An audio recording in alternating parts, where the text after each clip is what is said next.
ایران اور امریکہ کے درمیان کشیدگی جاری ہے۔ اس کشیدگی کو کم کرنے کے لیے دونوں ملکوں کے درمیان جمعے کے دن بات چیت متوقع ہے۔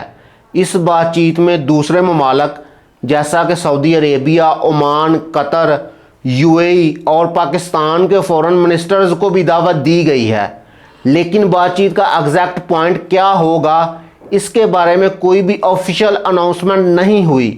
ایرانین آفیشلز کا یہ کہنا ہے کہ بات چیت ایران کے نیوکلیئر پروگرام پر ہوگی، جبکہ امریکہ کا یہ کہنا ہے کہ بات چیت کا دائرہ وسیع ہوگا۔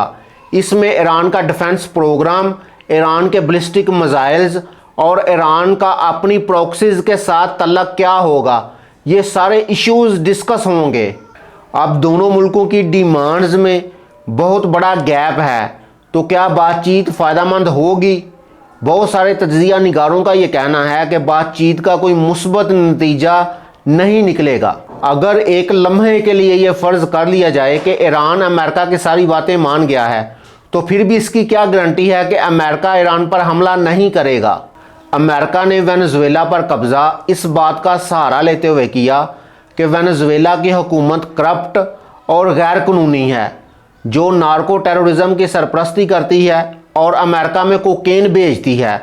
وینزویلا کے صدر نکولس مدورو نے ان الزامات کو مسترد کیا اور کہا کہ امریکہ ڈرگز پر جنگ کا بہانہ بنا کر میری حکومت کو گرانا چاہتا ہے اور وینزویلا کے تیل پر اپنا قبضہ کرنا چاہتا ہے۔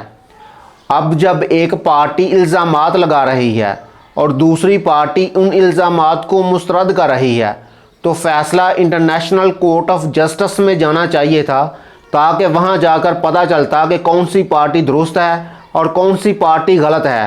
بدقسمتی سے یہ فیصلہ تو نہ ہو سکا کہ کون سی پارٹی درست ہے اور کون سی غلط، لیکن وینزویلا پر قبضہ ہو گیا۔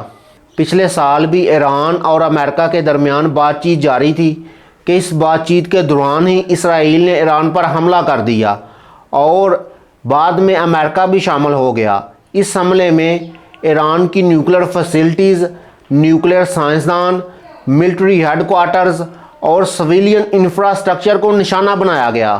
یہ میری پرسنل اوپینین ہے کہ ایران کو اپنی سیکیورٹی پر کسی قسم کا کمپرومائز نہیں کرنا چاہیے، کیونکہ جب آپ سیکیورٹی پر کمپرومائز کرتے ہیں تو پھر آپ اپنے وسائل کی بھی حفاظت نہیں کر سکتے، جیسا کہ وینزویلا اپنے تیل کی حفاظت نہیں کر سکا۔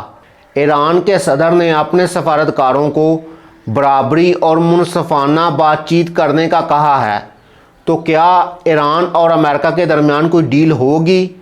کیا ایران کو اپنی سیکیورٹی پر کوئی کمپرومائز کرنا چاہیے؟ اس کے بارے میں آپ کی کیا رائے ہے؟ کمنٹ میں ضرور بتانا۔ اللہ حافظ۔